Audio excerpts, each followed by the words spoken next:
We're talking about pavement parking in a road. This is where the question comes from. It's a very complex issue. The first issue is who owns which part of the land where the person is parked. I own a building on the road, half of the pavement belongs to me. Legally, I could park my car on there and nobody could say anything because it belongs to me. However, on the other hand, there are issues where policing has not taken place. People are coming, parking the car. You know, when the bridge was closed, the road to Mill Trade is asking what are the three things which we thought needed attending to. One of those was to do with pavement parking. And now we are the bad guys, yeah? We were the ones who brought this to the attention. The second one was potholes. Hang on, every corner's got a pothole now. But the point I'm making here is that there is a lack of political will to employ the enforcers and make sure that it doesn't happen.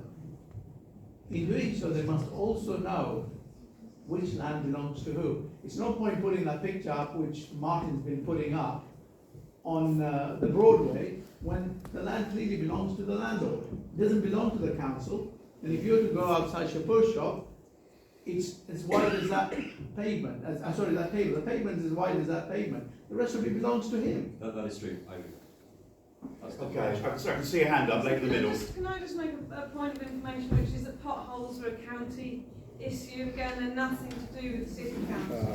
They are very, very true. Very, very quickly, we're going to move on. Thanks for the point, and this is the issue that I wanted to just touch on, right? If I was a councillor, there wouldn't be any question which came to me where I would say, that's got nothing to do with me, that's county. Because it would be my job to go, oh, okay, let me listen. Let me go and speak to my colleagues in county and see what can be done about it.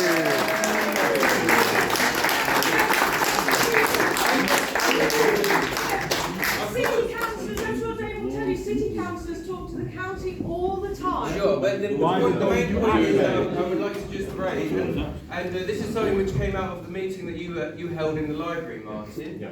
There is a big confusion about which services are done by which part of the council. You've got city or you've got county, and the main thing to do would be to explain to people when they ask, or if you ring up the city council and say this, that, or the other, they say sorry, it's the county. Put the phone down. So actually, all they ought to do is put you through to the relevant departments. You know what's wrong? How hard is that? And this whole thing about saying we can't do that because it's county, the thing is that the county council is also part of Cambridgeshire, which is derived from the people who elect people to represent them. So you can easily make a representation. Just because you can't wave a magic wand and fix it straight away, doesn't mean you can't make a representation. Oh, you know.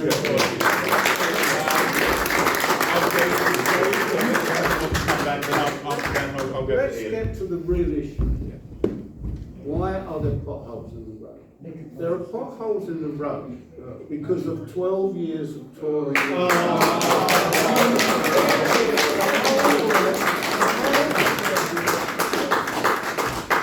The whole infrastructure of our road system in Romsey is damaged. And the only way it can be repaired is by spending a lot of money.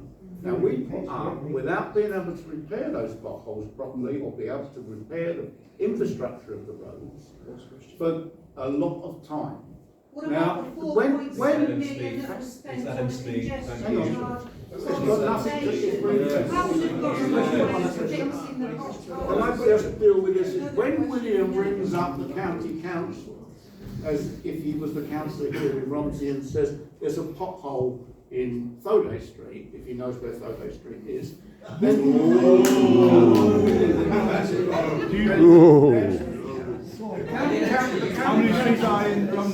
the county council will say, we will get round to deal with that pothole. A lot of the potholes that exist go unreported.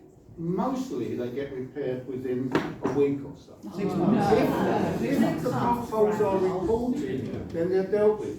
But the reason that they will be given why they're not repaired is because there's not enough money to do it. I'm not convinced by the repairs of the week, Dave, but Ian, and then I'll come to Zach, who has come back as well.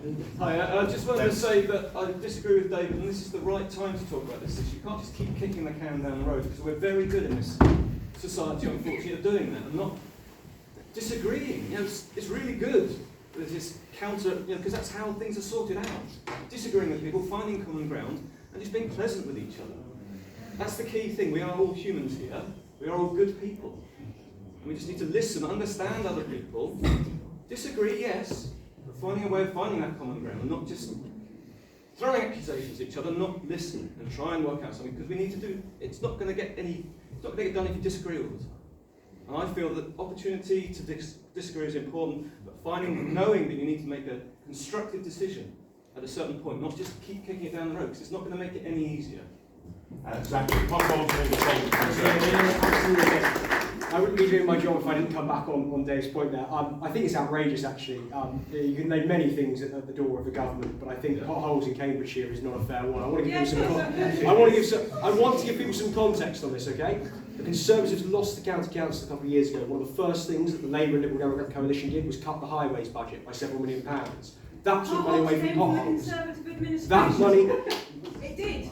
No, the cuts came from the Labour and Liberal Democrat coalition. I'm sorry, I'm not going to have that argument. I'm not going to have crosswords. Okay? So that money came out of the budget.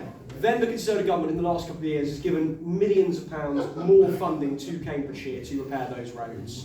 And at the most recent budget at the County Council, we proposed a fully funded multi-million-pound increase to the highways budget, which Labour and the Liberal Democrats voted down. So the idea that we are not putting the money in place for potholes is ludicrous. I want to come back on another point to make here, and I think Dave did actually make a fair point here, which is about reporting. And that is the key issue with potholes in Cambridge, is about whether or not they get reported. And I think actually that's one of the great injustices. Because by and large, one of the reasons that the more affluent parts of Cambridge have better roads is because they get reported more frequently.